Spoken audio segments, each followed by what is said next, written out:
मुख्यमंत्री केजरीवाल ने कहा, पहला बयान सी अरविंद का है। सी अरविंद मनीष सिसोदिया के सचिव थे।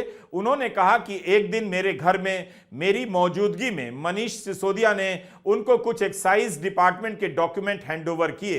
ये नहीं कहा कि पैसे दिए, बस इतना ही। मेरे घर पर ढेरों मंत्री आते हैं, सचिव आते हैं, आपस में खुसर फुसर करते हैं, आपस में डॉक्यूमेंट शेयर करते हैं। क्या यह पर्याप्त कारण है कि सिटिंग मुख्यमंत्री को अरेस्ट कर लिया जाए? दूसरा बयान मागुंटा श्रीनिवासुलु रेड्डी का है, एमएसआर का। यह सांसद थे जगन रेड्डी की पार्टी से। एक दिन 16 मार्च 2021 को 4:30 बजे मेरे दफ्तर आते हैं। 10 दिन पहले उन्होंने पत्र भेजा था कि मैं सांसद हूं, मुख्यमंत्री से मिलना है। वो मेरे पास मिलने के लिए आते हैं। मैं जल्दी में था। वे आकर कहते हैं कि दिल्ली में फैमिली चैरिटेबल ट्रस्ट खोलना है। मैंने कहा जमीन हमारे अंडर नहीं आती है, एलजी साहब के अंडर आती है। आप मुझे चिट्ठी दे दीजिए, मैं एलजी साहब को फॉरवर्ड कर दूंगा, बस। 16 सितंबर 2022 को उनके घर पर रेड होती है। उनसे पूछा जाता है कि क्या आप केजरीवाल से मिले? वो कहते हैं हां मैं मिला, मैं उनसे फैमिली ट्रस्ट के लिए जमीन मांगने गया था। यह 16 सितंबर 2022 को सेक्शन 17 में दर्ज हुआ बयान है। ईडी इससे खुश नहीं होती है। 5 महीने के बाद उनके बेटे को 10 फरवरी के दिन गिरफ्तार कर लिया जाता है। उसके बावजूद अपने स्टेटमेंट पर कायम रहते हैं। 5 महीना जब बेटा गिरफ्तार होता है, जेल में रहता है, तो बाप टूट जाता है।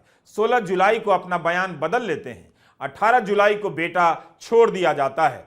उसके बाद उनका कोई स्टेटमेंट नहीं होता। जैसे ही उन्होंने मेरे खिलाफ स्टेटमेंट दिया, बेटा भी छूट गया और स्टेटमेंट लेने भी बंद हो गए। और 3 अक्टूबर को उनका माफीनामा भी हो गया। मिशन पूरा हो गया। इसका मतलब ईडी को केवल और केवल मुझे फंसाना था। ईडी बार बार टोकती रहती है कि केजरीवाल लोगों को सुना रहे हैं, अपनी बात कहे जा रहे हैं, मगर किसी तरह केजरीवाल ने अदालत से अपनी बात कहने का समय हासिल कर लिया। उन्होंने कहा कि ईडी के पास 3 बयान हैं, तीनों ही बयान सेक्शन 50 के तहत लिए गए हैं, इसलिए कानून की नजर में तीनों बराबर हैं। तब फिर कोर्ट के सामने एक ही बयान को क्यों लाया गया? उन 2 बयानों को क्यों नहीं लाया गया जिसमें मेरे पक्ष में कहा गया है? जो केजरीवाल के खिलाफ स्टेटमेंट है, केवल वही लाया गया। कोर्ट के सामने तीनों बयान लाना चाहिए था ताकि कोर्ट तय करता सच्चाई क्या है। अब केजरीवाल राघव मगुंता के बयान की बात करते हुए कहते हैं कि 10 फरवरी को राघव गिरफ्तार होता है। गिरफ्तारी के बाद उससे 5 बार बयान लिया जाता है। 5 बयान में वह एक ही बात करता है, अपना बयान नहीं बदलता। लेकिन उसके बाद राघव मगुंता को 5 महीने जेल में रहना पड़ता है। 16 जुलाई को उसके पिताजी अपना बयान बदल देते हैं। तो मेरे खिलाफ 7 स्टेटमेंट हुए। 6 में मेरे खिलाफ कुछ भी नहीं कहा जाता है। 7वें में जैसे ही मेरे खिलाफ स्टेटमेंट देते हैं, उसके बाद उनका कोई स्टेटमेंट नहीं होता है, जेल से छोड़ दिया जाता है और उन्हें माफीनामा दे दिया जाता है। यह जो 6 स्टेटमेंट है, रिकॉर्ड पर नहीं लाया जाता है। चौथा बयान है शरत रेड्डी का। 16 सितंबर को उनके घर पर रेड हुई। 9 नवंबर को स्टेटमेंट देते हैं, मेरे खिलाफ नहीं बोलते हैं। 10 नवंबर को गिरफ्तार कर लिए जाते हैं। उसके बाद उनके 9 स्टेटमेंट होते हैं। किसी में भी शरत रेड्डी मेरे खिलाफ नहीं बोलते हैं। लेकिन 6 महीने जेल में रहने के बाद 25 अप्रैल को टूट जाते हैं और वह इतना कहते हैं कि मैं विजय नायर के साथ सीएम साहब से मिलने गया था, सीएम साहब जल्दी में थे।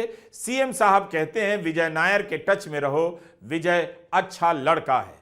केजरीवाल ने कोर्ट से पूछा, वे सिर्फ इतना जानना चाहते हैं क्या ये 4 बयान एक चीफ मिनिस्टर को गिरफ्तार करने के लिए पर्याप्त हैं? ईडी के दफ्तर में 1 लाख पेज हमारी बेगुनाही के सबूत हैं, उन्हें कोर्ट के सामने नहीं लाया जाता है। शराब घोटाले का पैसा कहां है? यह आरोप लगाया जा रहा है कि किसी साउथ ग्रुप ने शराब की नीति बनाने के लिए पैसे दिए। लेकिन जस्टिस संजीव खन्ना ने कहा है कि 100 करोड़ दिया गया है या नहीं, यह विवाद का विषय है, यानी साबित नहीं हुआ है। रिश्वत के सबूत नहीं है। असली शराब घोटाला यह है कि इसके बहाने आम आदमी पार्टी को बर्बाद किया जा रहा है। यह गवाही वाली बात हमने आपको 27 मार्च के वीडियो में भी बताई थी। इसी तरह की बात अभिषेक मनु सिंघवी ने भी दिल्ली हाई कोर्ट में रखी। आपको हमारा वो वीडियो फिर से देखना चाहिए, उसमें सिंघवी के तर्क को विस्तार से रखा गया है। आप सोचिए, शरद चंद्र रेड्डी को पीठ दर्द के नाम पर बेल मिल जाती है, बाहर आकर सरकारी गवाह बन जाते हैं और इनकी कंपनी 50 करोड़ का चंदा बीजेपी को देती है, बीजेपी ले लेती है। केजरीवाल ने कोर्ट में कहा कि मेरे पास सबूत हैं कि यह रैकेट चल रहा है, मनी ट्रेल दिखाई दे रही है। उसने गिरफ्तार होने के बाद 50 करोड़ रुपए का चंदा दिया।